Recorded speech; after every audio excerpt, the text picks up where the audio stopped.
boobs, and fart jokes. AD on iHeartRadio. Yeah, oh, let's go. Talking that mess, better act like you know.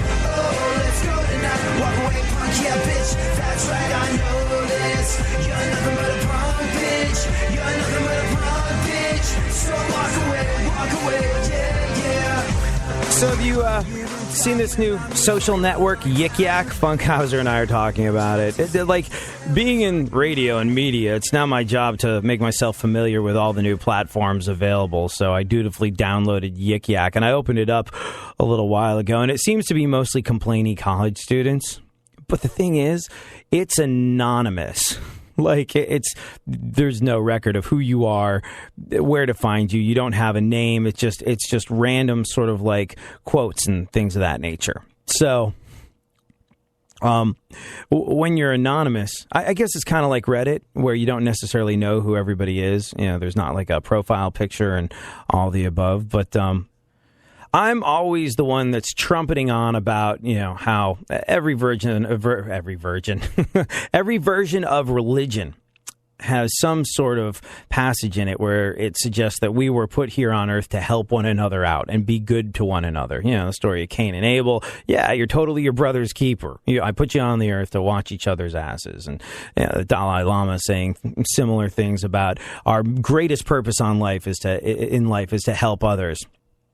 I'm beginning to understand why the world is going to hell in a handbasket, because I hold myself to a somewhat high moral standard. But when I got on Yik Yak, realized it was anonymous. This is the only thing I posted on there, and it was in response to a college student who said, "When the hell did school get so hard? I had a 4.3 in high school. Now I'm working with a 2.8. And my response to him was, "Maybe you're just not as smart as you thought you were. Welcome to Averageville, part of Greater and Corporate, not as special as your mom said you were, Berg. Population, you." Like, something about the anonymity of it just turned me into the biggest throbbing blue-veined erection of a human being. And now I think I should put it away, because it just, like, one post into it, and it turned me into an awful person because there was no accountability whatsoever. Yeah. Hey, speaking of accountability, there are numerous times in the show where we've talked about politicians being just ineffectual D-bags. Look, this is my theory. There are a tiny smattering, a handful, a small minority of politicians that are in it for legitimate public concern. Who are in it for reasons of legitimate public concern, that actually care about people, that actually are of the opinion that they can make a difference for the better. The vast majority of politicians, I would say, are just sort of like people that want to fame whore something, want to feel significant. I think most politicians didn't get hugged enough as a kid. They don't have a sense of worth. They don't have a sense of value. They don't have that sense of a place in the world. And they want to be famous. They want to be recognized. They want to be lauded. They want to be appreciated, but they don't have any real redeeming social, artistic, or societal value at their core. They're not creative enough to write a story, write a song, paint a picture, do something that adds something to the world in that way. So the best thing they can do is get on a platform and go, "Hey, everybody, pay attention to me because I can make it better for you." And this is a story that would support this little theory I trot out on a regular basis. Some of Clay Aiken, former American Idol dude, "If I was invisible," that guy. Some of Clay Aiken's Hollywood donors are not happy that he's turning his failed run for Congress into a reality show. They say they feel like they've been duped. Like, there's this actor, producer guy, Steven Tyler, not the guy from Aerosmith, but he organized the Aiken Hollywood fundraiser. Asked tons of people, giving cash hand over fist to the runner-up from American Idol because they think that'll make a difference when he tries to get in Congress. And he sent a letter to Aiken in which he writes, "I'm sorry for the loss on your bid for Congress, but apparently you had yourself covered with a reality show deal the entire time, just in case you didn't win." Something he might have wanted to bring up to the folks there. "I cannot speak for the North Carolina voters or contributors, but I can speak for myself and many of your Los Angeles supporters who are like, oh, let's just throw money at this guy because he's going to be in Congress." North Carolina. Yeah, North Carolina. Because that's going to make a difference to their lives. But, hey, now we need to get this guy in. He said, I can speak for myself and many of your Los Angeles supporters when I say we feel duped, taken advantage of, and lied to. Could be interesting. Pop some popcorn, see how it plays out. My point is not to attack the right or the left in this particular instance, but let me just say this. F all y'all. Bunch of cheating, lying, don't care about anybody but yourself, fame-whoring idiots. All of you.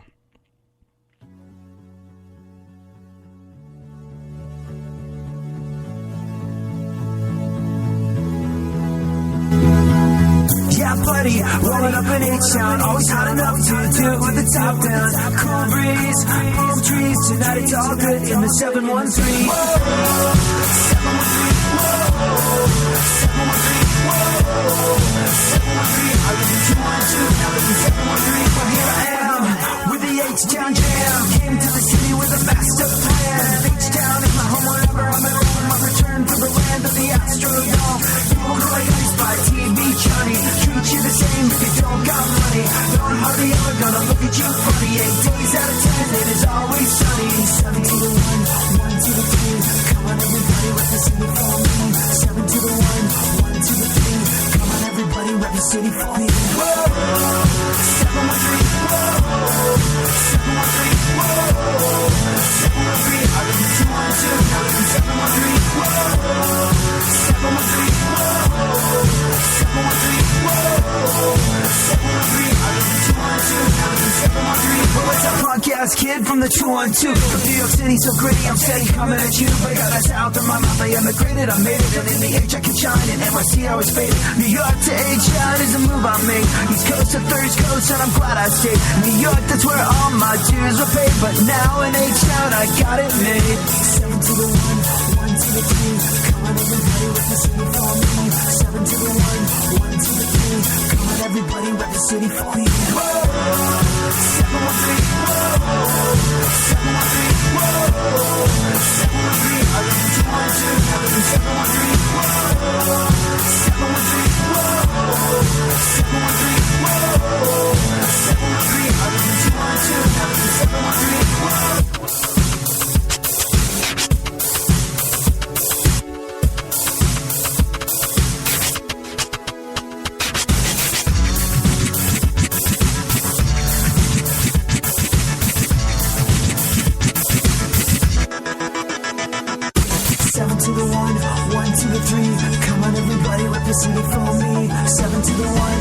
to the 3. Come on everybody, rep the city for me. Whoa, 713, whoa, 713, whoa, 713. I live in 212, now live in 713. Whoa, 713, whoa, 713, whoa, 713. I live in 212, now live in 713. Whoa.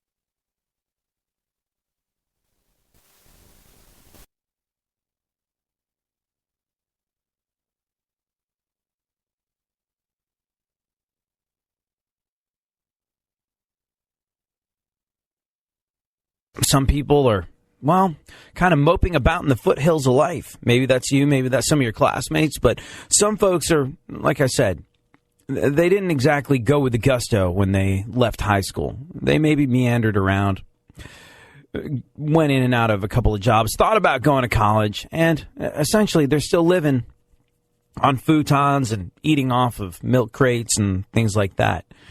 Whereas by 10 years in, some people went straight to college, then straight to graduate school, then straight into a job that paid them a whole bunch of money. They've got a wife that they met in their sophomore year of college. They waited until they both graduated. And then when they landed the dream jobs, right away, they got to work on a family. And so there they are, multiple degrees after 10 years out of high school. A job, a family, one, maybe two little gorgeous kids, and, well, they seem to have it all together, don't they? Especially when you compare it to other folks. Maybe you, who, not quite sure. Like I said, moping about through the foothills of life, not sure where you're going, not sure what you're doing, but sure that when you stack your life up against theirs, this little picket fenced life, doesn't look so great that you're still off and on, living with roommates, living with your parents, and your furniture, like I said, comprises mostly of futons and milk crates. And you stack those two lives up against each other, and it seems like one person is coming out the clear victor. When I first started in radio, I was late to the game. I really was. Like, there were people in there that had been doing radio since high school when I first started. But I knew I needed a job. I was 23, 24 years old. My band was over. I left pretty much before high school ended to go on tour. I hadn't gone to college because, well, that scholarship that I got offered to Tufts, I was like, yeah, Tufts wants to give me a scholarship, but Sony wants to give me a tour bus. I'm going to go with a tour bus. And I had a great old time. Went around the world, made records. The only downside of the whole situation was at 24 years old, my resume said lead singer in a band, and I didn't even have a band anymore. I didn't know what the hell I was going to do, but I knew it was probably something media related, so I tried to get a job in radio. And the only reason I wound up in radio was because radio was the only thing that got back to me. Jobs in media and advertising and television and all the above, nothing. Zip, zing, nada. But I got 2 crappy air shifts a week. Overnight air shifts on 2 different radio stations. One on Sirius XM when Sirius XM had literally nobody listening to it. And the other one on a station in Houston called The Buzz. And I had 2 crappy air shifts a week, overnights. Started late. And there were people my age who had been doing it for the last 10 years, it seemed. They started interning in high school. And here I was, mid-20s, not really sure exactly what I'm doing with myself, making $12 an hour to work a grand total of about 10 hours a week. And trying to figure out how I was going to eke a living and a career out of that. And it didn't look good, but I had no other option, so I went for it. And I remember one of my contemporaries was this guy who just seemed like he was fast-tracked for success. He'd been at it for a long time. He had a rabid following in this town that we were on in. And I was just like, damn, I'll never catch up to that dude. And it's not like I'm catching up to anybody. It wasn't like I was pitting my career against his. You should note the sarcastic air quotes I'm putting around the word career at the moment. But it had to be said when I looked at his life and looked at mine and looked at the fact that he was able to talk on the radio and turn those words into money that he used to do very basic, simple things that I couldn't do, like eat, pay rent, stuff like that. I was like, I'm never going to get there. Where am I? And a lot of people feel that way when they're, living on the futon, going to their 10th high school reunion, 10-year high school reunion, and looking at where their friends with multiple degrees and multiple kids and multiple picket fences around their cute little houses are in life. You feel at a distinct disadvantage because you moped around. You didn't go with the gusto. You didn't make a plan and go for it. Cut to a few years later, that guy I was working with, well, he hit a bump in the road. He dropped an F-bomb on the air. Yeah. Whoops. Yet still kept his job. It was weird. But it showed me that, even when you're in a great position, you can F it up. And it was only a matter of time before he F'd it up again. And when that happened, I was given his job. I kind of became him. And he had dreams and aspirations of becoming this guy that programs a radio station. And I think he wound up being a strip club DJ right after that. I don't know exactly what happened to him for the next couple of years. I lost track of him. But I know that right now, I'm all the places he wanted to be. He's clawed his way back, and he's all the places he wanted to be, too. But I thought I was in such a deficit compared to this guy. And it doesn't matter as long as you keep your head down and work. It doesn't matter how slowly you go as long as you do not stop. Confucius. Coming again, taking it back to the place where I'm picking up the pen. And before I started, it's already a killer. When you know that you're good, I gotta say that it's a thriller. Hey, I do it my way, bitch. Taking advantage of the gift, we gotta make it and pay to play. So what do you say, bitch? What do you say? It's either what I did just blew you away. I'm ripping you up, tearing you down, checking it out, gonna be making it quick. This is the 80s show on iHeartRadio. Say ho, ho, say ho, ho, ho, ho. Let's start the show. Let's start the show. Come on, let's go. Come on, let's go. Say ho, ho, say ho, whoa, ho, whoa. Let's start the show. Let's start the show. Let's start the show. Let's start the show. So disappointed. Amy Shumer is taking responsibility. Note the air quotes around the word taking responsibility over a controversial joke that she made. I really don't know how I feel about it. Was the joke racist and in a lot of ways insensitive? Yeah. But why should she have to apologize for it? And I like that she's taking responsibility for it, not apologizing.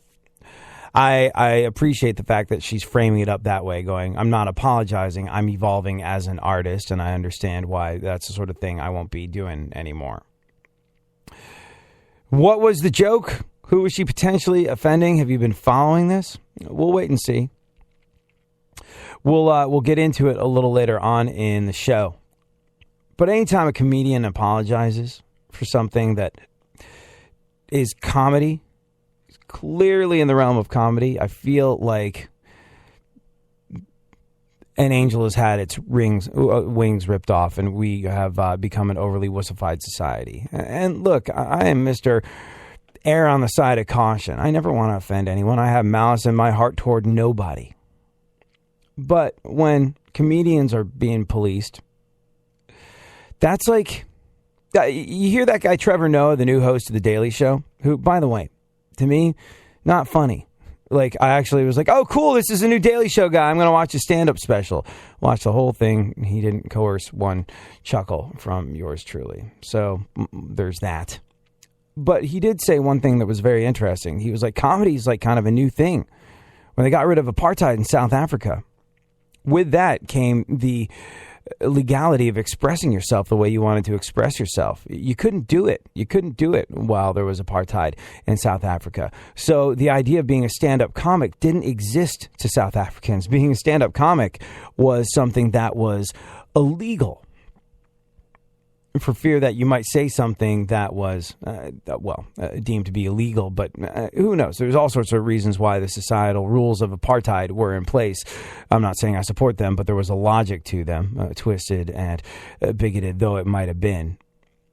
There was a structure. But once it became legal to be a stand-up comic, everything changed. You could all of a sudden express yourself. And every single time I see someone like Amy Shumer, who I don't believe has malice in her heart toward anyone, forced to apologize for something she did on stage to entertain people because she's a comedian. Anytime I hear about that, I feel like we're losing part of America. I feel like we're losing part of what makes us great, what separates us from the pack. I feel like we are losing the freedom that defined us as a country and as a people, and it gives me the screaming heebie-jeebies when people like Amy Shumer apologized. And like I said, they wrapped it up in this weird thing where it wasn't an apology. If you look at the headlines all over the place, it's Amy Shumer is taking responsibility for her controversial joke. What was a controversial joke? Do you think she should take responsibility for it? Hell, you might even think she should apologize. I don't know. I do know this. We'll get into it shortly after we get into the events of today in our segment, My Witness News. In no way, shape, or form fair. Certainly not balanced. Super producer to the stars, Barry Funkhouser, is Svengaling our young protege, Concept 714. Today, he is reading the news, but you can tweet both of them at Funk FM. Smooth, AD, smooth. At Funk FM is where you can find Funkhouser on the interwebs. Where might people find you, Concept 714? At Wake the Flock Up. That's it. That's all the info you're getting. Find out. Figure out. Do you want to spell it with a K? The wake the and then flock is F-L-O-K. No C. Yes. Wake the no C. No C, baby. No C. No C. All right, then.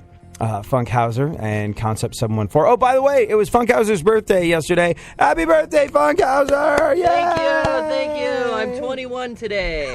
Yay! Twice over. Oh, good for you.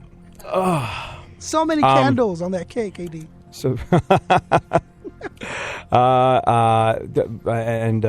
what'd we get him?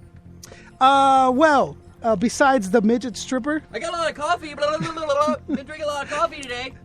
I don't know. I went to this little shop. I don't know if you've heard of it. It's called Starbucks. Ooh, yeah. Starbucks. Is that how you pronounce it? Is that what it is? And I got him a very lovely what is that? Coffee holder. Holder of coffee. It's a big giant piece of metal. Big giant piece of metal. Good. That's what I like. Some people put coffee, rum. It's up to you. It's not only a coffee thermos; it's a weapon. I wonder if you can take those on planes because you could beat someone. You could bludgeon someone to death with one of those metal coffee mugs. Yeah. Easily, especially with the one I got him. You should see it.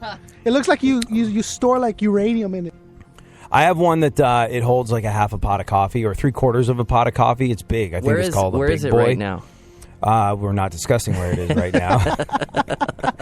It's on the roof of my car in the parking lot, and I'm hoping it's still there when I get out and go back. That's funny. Yeah, but Concept 714 and I actually teamed up last night. We're what can we get Funkhouser for his birthday? And he's like, dude, when I come in here, the first thing I see him do is go and make himself 2 cups of coffee because he knows that's what he's going to need. So what if we just got him like a thermos, a container for a cup of coffee, and he could just put both cups in that and not have to, lug around 2 homeless person looking styrofoam cups. Well, then I called Funkhouser because Funkhouser, just moved in recently and he needs stuff, and he's sort of he's in a housewarming type situation. I was like, hey, happy birthday. What do you want for your birthday? And he was like, well, you don't have First to give me I said anything. underwear, but that, Yeah. It's a little weird, I guess. Do you remember a comedian called Emo Phillips back in the day? He was a 90s comedian. I remember Emo Phillips. You remember his line?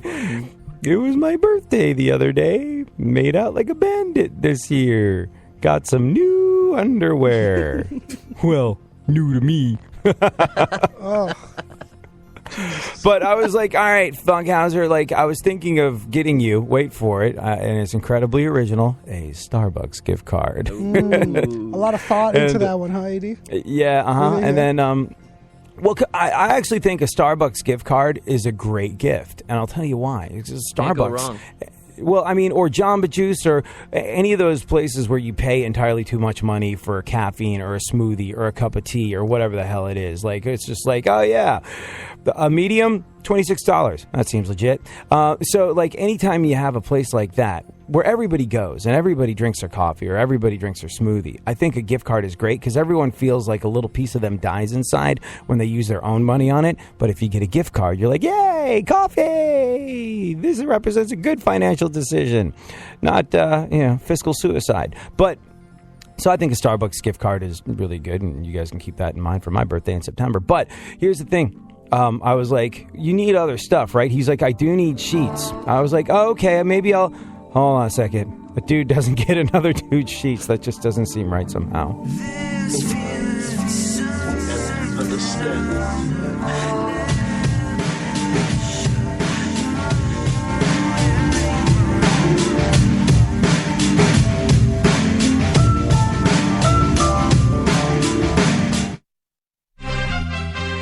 USA Headline News. I'm Kelly Sloan. Iran and 6 world powers have reached a nuclear agreement. A senior diplomat says it would allow UN inspectors to press for visits to the Iranian military sites, but access would not necessarily be granted. In exchange, Iran gets sanctions relief. President Obama is defending the deal. I welcome a robust debate in Congress on this issue, and I welcome scrutiny of the details of this agreement. But many are fearful it will spawn an arms race in the Middle East, and Israeli Prime Minister Benjamin Netanyahu says it puts the U.S. and Israel in danger. By not dismantling Iran's nuclear program, in a decade this deal will give an unreformed, unrepentant, and far richer terrorist regime the capacity to produce many nuclear bombs. And Congress is reacting. It's going to hand a dangerous regime billions of dollars in sanctions relief while paving the way for a nuclear Iran. That was House Majority Leader John Boehner. This is USA Headline News.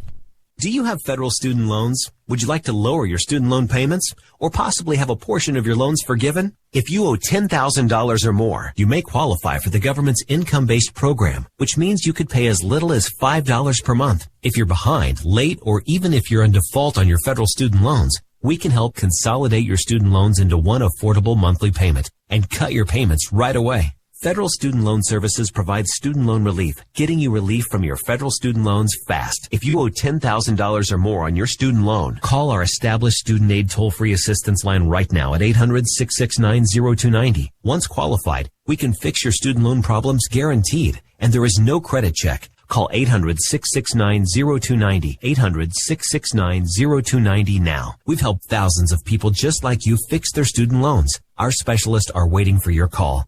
Call 800-669-0290. Again, 800-669-0290. But first, here's what's trending.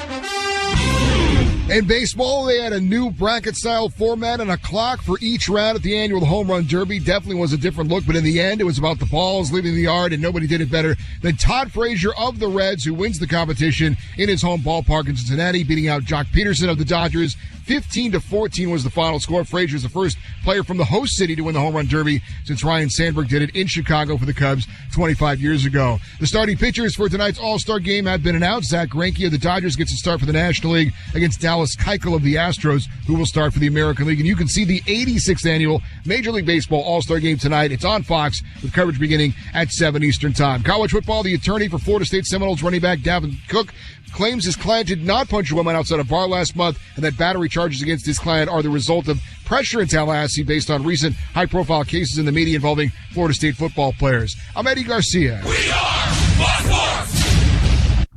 iHeartRadio shines the spotlight on Guns N' Roses. Guns N' Roses formed in Los Angeles, California in 1985.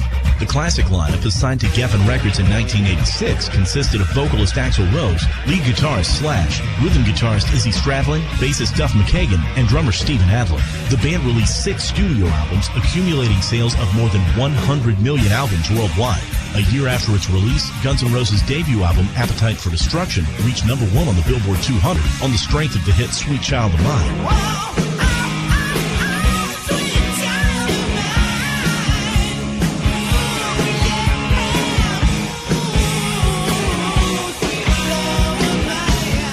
The album has sold in excess of 28 million copies worldwide, including 18 million units sold in the United States. The success of their debut was followed by their well-received GNR Lies in 1988. I knew I'd miss her, so I had to keep her.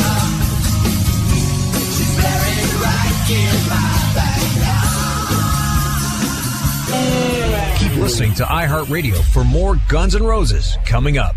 iHeartRadio goes one-on-one with Jimmy Page to discuss what the most important things to nurture and cherish really are. I was self-taught, but I did have to take on the role of reading music, or I would have got kicked. Well, I could have got kicked out of sessions on the very first one that I did if I'd have been had no discipline, and if, because that's what they needed. They needed people to deliver. But how important all the academic side was, and how I understood how important that it was, but also the fact that if you have your own character in music and your own personality, and you're lucky enough to find that you can be able to write a few things, then that is so important to nourish and cherish as well. Keep listening to iHeartRadio for more Jimmy Page and all your favorite artists. Go ahead, favorite the show, and enjoy AD on the go. iHeartRadio presents AD. All right, and then Concept 714. What is going on in the world today? Hit me up with some news, and then we'll get into whether or not Amy Shumer is a racist and whether or not she causes attempted race wars like the one Dylan Roof was responsible for, where people got mercilessly gunned down. I know it sounds ridiculous that she's responsible for that, but that's what the Washington Post is suggesting. So why don't we dig into that? Because clearly they're the paragons of wisdom in the media. I mean, they've been around for so long. They're old, they're venerable, they're respected, and we're just a little podcast. So maybe we have something to learn from them. We don't have anything to learn from them. Go on. What's up? In lighter news, a city... Nothing's going to be light with me today. My coffee is sitting on the roof of my car. A local podcaster I feel like leaves after a cup this, of coffee on his car roof. Yeah, I feel like after this is done and I have to go up to my office, I'm just gonna thumbtack a sign on my door to it, close it, which says the answer is no, and just dissuade everybody from doing whatever stupid thing they're gonna do. Yeah. Put a post-it on your forehead, AD. That way, I think I'm just gonna put "kick me" signs on everyone's junk and then kick them in it and be like, "That's what the sign said." Go on. A city in Russia banned yoga because they think it's a cult. That's true. They did. Yes. A city in Russia banned yoga because they think it's a cult. I don't know if you're one of those people, or maybe you know one of those people who think that we as America are going down the tubes, that we're losing the freedoms that define us as a people and as a country, and maybe there is some truth to that. But you got to bear in mind, as far as the civilized world goes, I don't know how at this stage in the game, I don't know if Russia really fits into the civilized world. I know it did at one point. I don't know where they stand now, but in terms of the vaguely civilized world and freedom on a sliding scale, we're definitely not the worst. Yep, Russian cities are now banning yoga because they think it's a cult. I would imagine the people who enjoy doing yoga are really bent out of shape. Go on. A survey found that most people... I know. A lot of work for not much payoff. Go on. No, I was waiting for the drum roll. A survey found that most people would rather have nude photos of them released instead of their bank account information. Yeah. When you think about personal information, like, are you one of those... Actually, today is National Nude Day. Did you know that? Yeah, I did. I'm completely nude as we speak. Oh. Finally, a reason. Separate studios. Today is National Nude. Are you either of you people that can prance free and easy and breezy through life without a stitch of clothing on and feel okay about it? Like, or if you're listening, is that you? Can you sort of dance around naked, go, oh, it's so fantastic not wearing a stitch in my home. I wish I could take this outdoors. How's everyone in terms of comfort with that? I have empathy for my fellow human beings, so I do not walk around shirtless, very little on, completely nude. Not me. No empathy for the human man here. I'm a each man naked for their own? gardener. That's what I am. Oh, yeah, you are a naked gardener. I saw that uncomfortable picture on Naked Gardening Day. Yeah. I maybe it's, I don't know. I can't imagine what that's like. I've never been comfortable. I never will be comfortable. I think it might have to do with my English background, where I feel repressed and stuff. But I can feel self-conscious in my apartment alone in the dark. Like for the 30 seconds that I'm naked, getting out of the shower, I'm just like, oh, no one needs to see that. Where's my robe? And then I feel better about life. But I don't know. The survey found that most people would rather have naked photos of them released than their bank account balance. To me, though, equally embarrassing, because the word insufficient, key in both. I have such little regard for myself. I troll my own pictures online. That is a true story. Are you a self-liker? I cyberbully myself on Facebook. You loathe yourself on Facebook? Oh, absolutely, yeah. It's like taking my self-loathing to the digital age. Wow. George Michael is in rehab for sex and crack addiction. Right. But in his case, it's redundant, sort of the same thing. I like it. Wait a minute. Said about. I think we can. There's a thinker there. End on a high note. The Mexican drug lord El Chapo has escaped from prison. Yeah. I think he took one look around, realized, still in Mexico. Maybe he'll go back. A buddy of mine told me a lot of guys in Mexican prisons take day trips out. Like, they have escape routes and guards that are on the payroll, and they kind of like leave and spend the weekend with their family and come back during the week. I don't know if it's true, but that is the rumor. Yeah. Controversial, really. Yeah. Some people think he escaped, and he's in Southern California as we speak. Yeah. Some people think that El Chapo is in Southern California. If he goes to West Hollywood, he'll be El Assless Chapo. Wow. Thank you.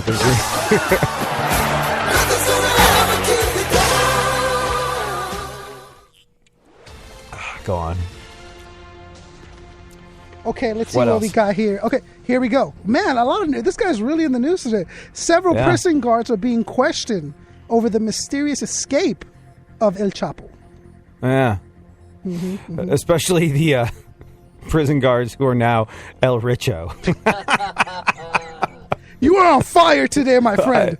Sí, soy en fuego. Go on. A woman threw a cup of water on the Baltimore's mayor. Right. Yeah. Shame, since up until now, Baltimore has had such a reputation for safety and order. Cells are blooming at Burger King in Bolivia after Pope Francis paid a visit. Yeah. It's funny. I saw this headline. I was like, yeah, Bolivian Whoppers are selling like you wouldn't believe. And then I realized, like, Bolivian Whopper. When you hear the term Bolivian Whopper, does it sound like something illegal or dirty or both? I don't know. It sounds like something out of like Deuce Bigelow, right? It sounds like an Urban Dictionary thing. After the Dutch oven, let's do a Bolivian Whopper. I'm still sore from that Bolivian waffle yesterday. Get a load of my Peruvian Big Mac. Jesus Christ. The Center for Disease Control. Well, no, we're not done. We're still talking about it. I wanted to move on so badly. Well, no, I mean, like it's crazy. Pope Francis really has the ability to affect the economy. Like, he went to this one Bolivian Burger King, paid a visit, and now it's selling through the roof. I think witnesses say he performed his very first miracle ever, turning a Whopper into actual food. I'm making money now, but you know the fact is there's nothing really left after I go and pay my taxes. I couldn't believe it when I finally clicked the truth about how deep I'm really getting this. Uncle Sam bends me over with no lube every April, and I'm proud to be an American, but I'm getting really hateful. Billionaires and losers book it. iHeartRadio puts the spotlight on Steely Dan. Singer David Palmer left the group, and Donald Fagen took over lead vocals starting with 1973's Countdown to Ecstasy. But their next hit was 1974's Pretzel Logic. It also became their third gold-certified album, and the song Ricky Don't Lose That Number became their biggest pop hit, reaching number 4 on the Hot 100. Becker and Fagen preferred writing and producing, causing issues with other members who were eager to tour. Members gradually left the band, starting with Baxter and Hodder in 1974. Katie Lied from 1975 marked Steely Dan's increased use of studio musicians, including singer-keyboardist Michael McDonald and drummer Jeff Porcaro. McDonald was also heard in 1976's The Royal Scam, which had more prominent guitar work than their previous albums.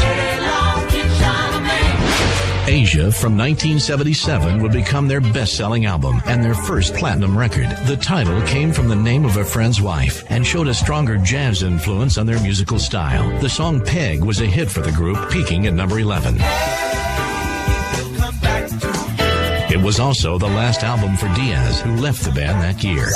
All things Steely Dan, info, music, and more are on iHeartRadio, keyword Steely Dan. iHeartRadio goes one-on-one with Mike Rutherford to discuss the art of songwriting. I've learned one thing over the years is that actually you can't control it. You can't force it. You can't analyze it. You can't worry about it. You just go and have a good time and mess around, and then something comes along and you grab it. You know, it's something intangible. And if you try and make a program how to do it and do it better, you get lost. So it's like a free-form thing, which you can't control. You just let it ride or not ride. And if it's not working, then you just have a break. That's what I've learned. Keep listening to iHeartRadio for more Mike Rutherford and all your favorite artists.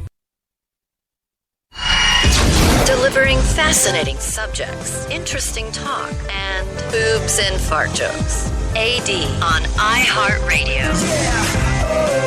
Let's go, talking that mess, better act like you know. Oh, let's go tonight, walk away, punk, yeah, bitch. That's right, I know this. You're nothing but a punk, bitch. You're nothing but a punk, bitch. So walk away, yeah. All right, then.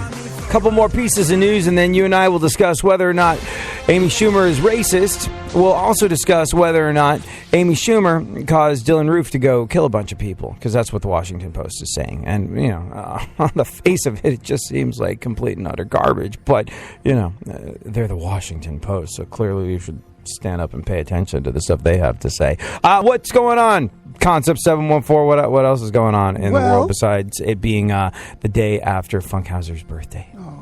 What? Speaking of birthdays, Bill Cosby turned 78 this week. Yeah.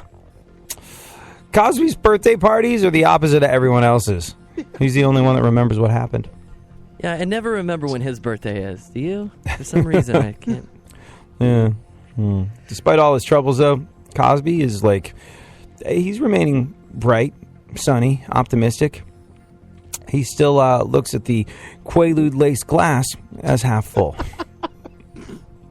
50 Cent filed for bankruptcy today, or a few days ago.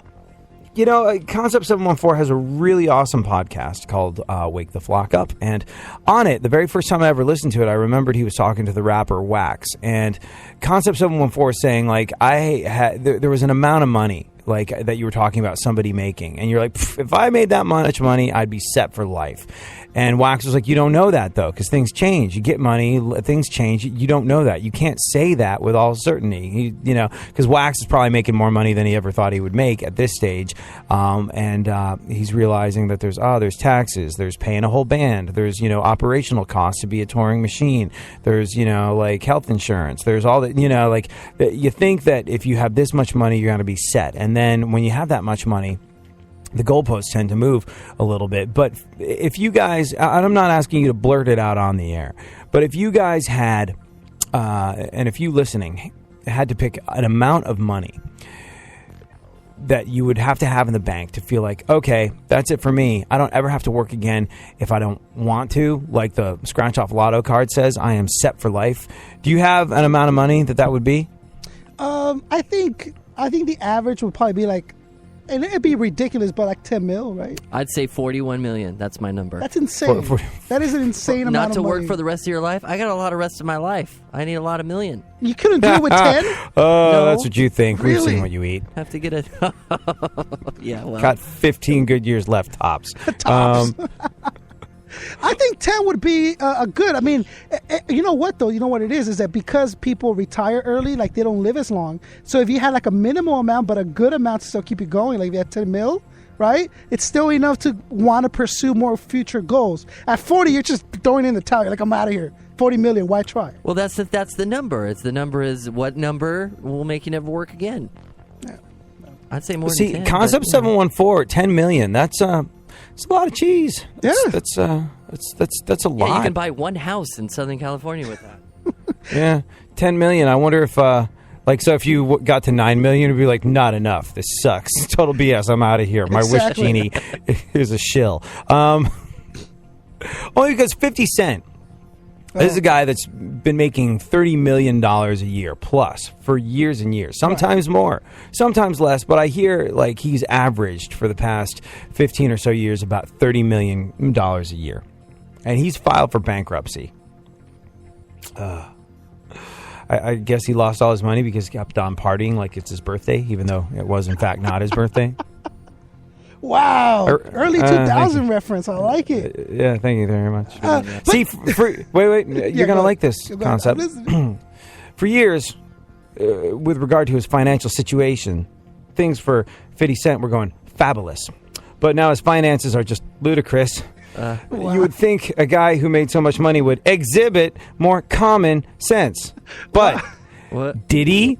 Obviously not. What a juvenile. What a juvenile. Most deaf. Yeah, that was most deaf. There we go. Thank you very much. Justin Bieber was spotted in L.A. walking with Selena Gomez. Wow. Yeah. Here I was thinking Donald Trump was the one who couldn't stop pounding Mexicans. Whoa. Oh. Amy Schumer's in trouble, right? Amy Schumer's the one in trouble today? What is happening? Yeah. Let's talk about Amy Schumer. That seems to be a good segue. There you go. I'm the master of segues. Yeah, thank you. Thank you very much. So there's this Washington Post piece. It's an op-ed. Funkhouser, you've been in legitimate news media for a while. Sometimes I do you know things. but do you know what an op-ed means?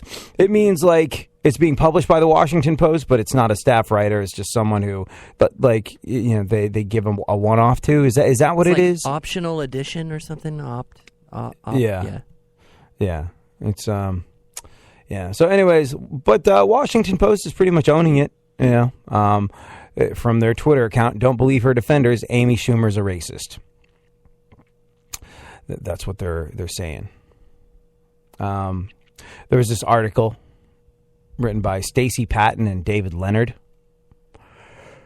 Now, when you picture a Stacey Patton and a David Leonard, just, sweeping generalizations in place here. But what color do you think a Stacey Patton and a David Leonard are? Just take a wild guess. I'm going to go out on a limb and say, you're right.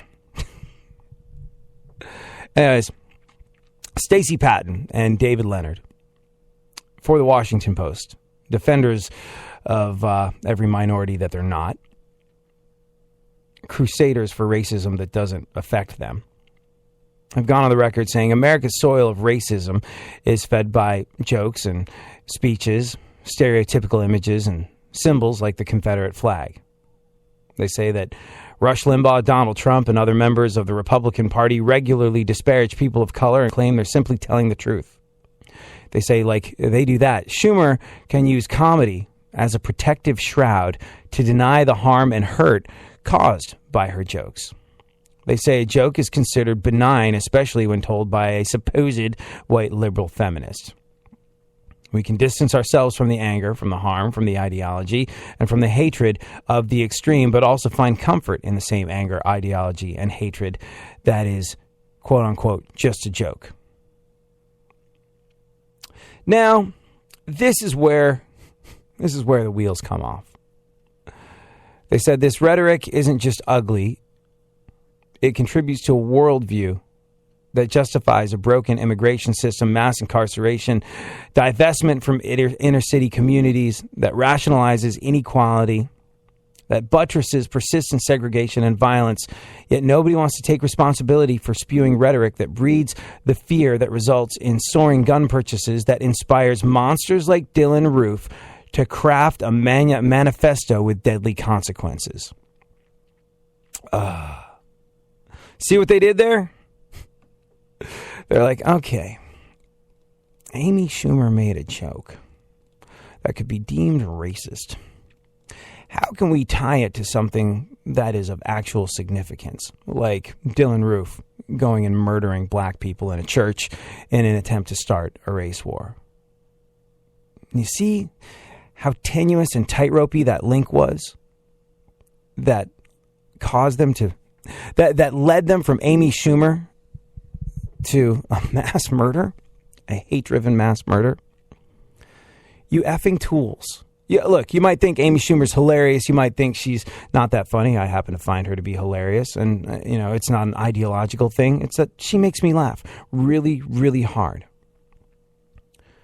But to take a moment and to suggest that her comedy inspires people like Dylan Roof is so effing stupid, it's unbelievable. It's garbage. It's trolling. It's just absolute crap. Where's the outro? I can hear you. Do you know where the outro in the background, Sorry. looking for an outro. No, that's okay. That's like Led Zeppelin. Where's that confounded bridge? So Concept 714, while we have you on the mic, he's like, are it's you so embarrassing? Oh my god, dude, I feel so terrible. that just pretend like it never happened and continue on with the show. That's how we all get over these mistakes that we make in our career. But when you talk about it, you draw more attention to it. So if you want to do that, we can sit and talk about how you left the mic on while you were asking Funkhouser where the outro music was. Do you want to discuss that, or should we get on with the topic at hand? Please continue, sir. Continue. So you actually know what the joke is, right? What was it? What was the joke that caused all the brouhaha? It was amongst the lines of, I used to date Hispanic men, but I prefer my sex, what did she say? My sex? Consensual. So I dated a Hispanic man once, but now I prefer my sex to be consensual. That was pretty much it. All right. Well, you're a Hispanic man. Mm-hmm. Let's ask you, is it racist? I think it's funny. above it being anything else. Is it racist? How is it really racist if you can just intertwine any other race in there? Like, right? Like racist is like a specific dislike of a specific type of people, no? Like, isn't that pretty much? So if you can say Asian or black or whatever, then it's not really focused to her one set of people. So there you go. You can say she wasn't trying to hurt them because you could just replace it with anyone. Yeah, right? I understand that logic. I mean, if someone wants to say Amy Shumer saying Mexican guys rape is racist, I have a hard time going, no, it's not. It's definitely racially fueled. Look, you could microanalyze every single joke that Amy Schumer's ever told, good and bad, although I find most of them to be hilarious because they make me laugh. That would kind of undermine the value of what stand-up is. It's experimental. It's art. It's thinking on your feet. It lives in the split moment decision. When an audience decides to, well, you don't decide. You don't have a choice. You're going to laugh or you're not going to laugh. It's not like you're making a decision to laugh. Someone makes you laugh or they don't make you laugh. Mm-hmm. She definitely has the power to offend. And, I kind of believe, and I always have believed and I always will believe, that comedy gets a pass. I think that the judge that is your audience, and whether or not you'll be able to make a living off of it long term, I think that's what you have to answer to when you're a stand-up comic. Are you making a living? Are people leaving your shows or are they coming to your shows? But in the arena of comedy, and this isn't for everyone, some people just like to get up and tell jokes, but in the arena of comedy, you don't have to answer to a corporation. You don't have to answer to a boss. You don't have to answer to all these different folks that are in your business when you're on television or radio or something like that. And in comedy, you have that truthfulness and that freedom that once you start taking that away, we're losing a very important part.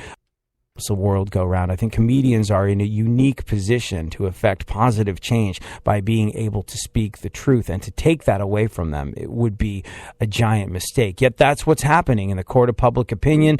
The right to truth is being taken away rapidly, and it's being taken away because people actually read things like this Washington Post op-ed and go, oh yeah, I can see how Amy Schumer is responsible for Dylan Roof. No.